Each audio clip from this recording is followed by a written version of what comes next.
While I was young, my family lived overseas.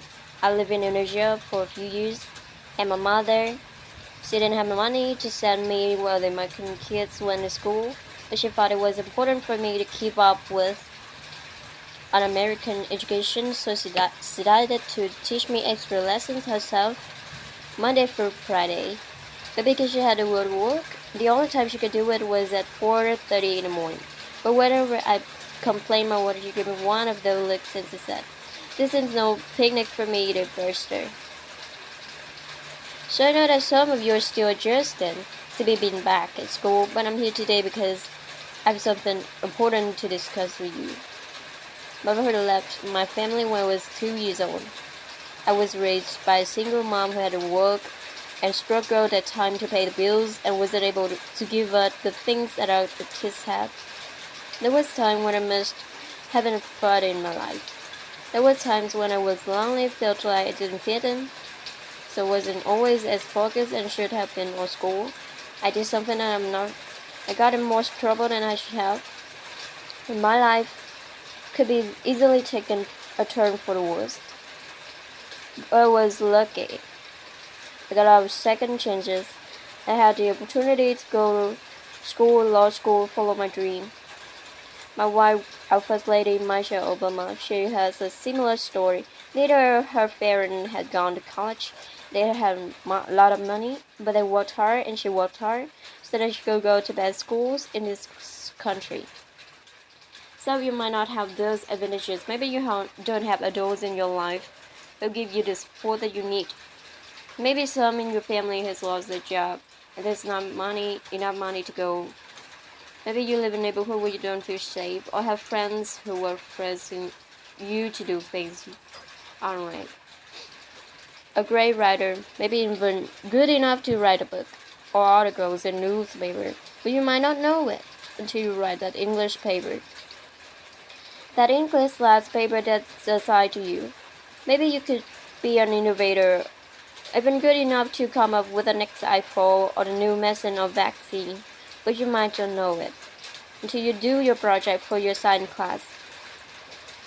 Maybe you could be a mayor, a senator, a Supreme Court justice, but you might not know that until you join the student government or the debate team. And no matter what you want to do with your life, I guarantee that you need an education to do it. You want to be a doctor, a teacher, a police officer. You want to be a nurse or an architect, a lawyer or a member of the military.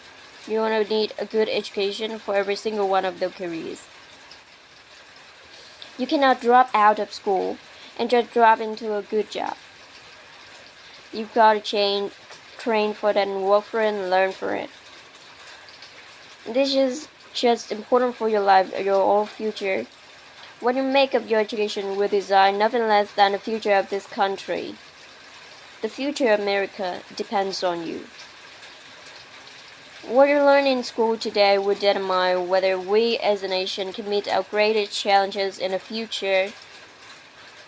You need the knowledge and problem-solving skills you learn in science and math to cure diseases like cancer and AIDS and develop new technology to protect our environments. You need the insights and critical thinking skills you gain in history and social studies to fight poverty and homelessness, crime and discrimination, make our nation more fair and more free. You need creativity and ingenuity. You develop in all classes to build new companies that will create new jobs and boost our economy. We need every single one of you to develop your talents and your skills and your intellect so you can help us old folks solve our most difficult problems. If you don't do that, if you quit on school, you're not just quitting on yourself, you're quitting on your country. I know it's not always easy to do in school. I know a lot of you have challenges in your lives right now that can make it hard to focus on your schoolwork. I get it, I know what it's like. But at the end of the day, the circumstances of your life, what you look like, where you come from, how much money you have, what you're going on at home, none of that is an excuse for neglecting your homework or having bad attitude at school. There's no excuse to taking back of your teacher or cutting class or dropping out of school. There's no excuse for not trying. Where you are right now doesn't have to determine where you will end up. No one's written your destiny for you, because here in America, you write your own destiny. You make your own future. That's what young people like you are doing every day, all across America. That's why today I'm calling each of you to set own goals for your education. Do everything you can to meet them. Your goal can be something as simple as doing all your homework, paying attention in class, and spending some time each day reading a book. Maybe you decide to get involved in extracurricular activity or volunteer in your community. Maybe you decide to stand up for kids who are being teased or bullied because of who they are or how they look. Because you believe, like I do, that all young people deserve a safe environment to study and learn. Maybe you decide to take better care of yourself so you can be more ready to learn. But whatever you resolve to do, I want you to commit to it. I want you to really work at it. I know that sometimes you get a sense from TV that you can be rich and successful without any hard work. That your ticket to success or basketball or being a reality TV star, chances are you're not going to be any of those. The truth is, being successful is hard. You won't love every subject that you study. You won't click with every teacher that you have. Not every homework assignment will seem completely relevant to your life right at this minute. And you won't necessarily succeed at everything the first time you try. That's okay. Some of the most successful people in the world are the ones who had the most failure. J.K. Rowling, who wrote Harry Potter. Her first Harry Potter book was rejected 12 times before it was finally published. Michael Jordan was cut from a high school basketball team. He lost hundreds of games and missed thousands of shots before his career, but he once said, "I failed over and over and over again in my life. And that's why I succeed." These people succeeded because they stood that you can't let your failures define you. You have to let your failures teach you. You have to let them show you what to do differently the next time. So if you get into trouble, that doesn't mean you're a troublemaker. That means you need to try harder to act right. If you get a bad grade, that doesn't mean you're stupid. It just means that you need to spend more time studying. No one's born being good at all things. You become good at things through hard work. You're not a varsity.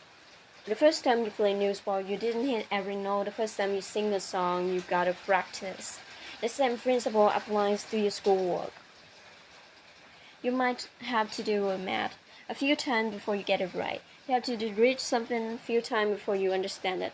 You definitely have to do a few drafts of paper before it's good enough to hand in. Don't be afraid to ask questions.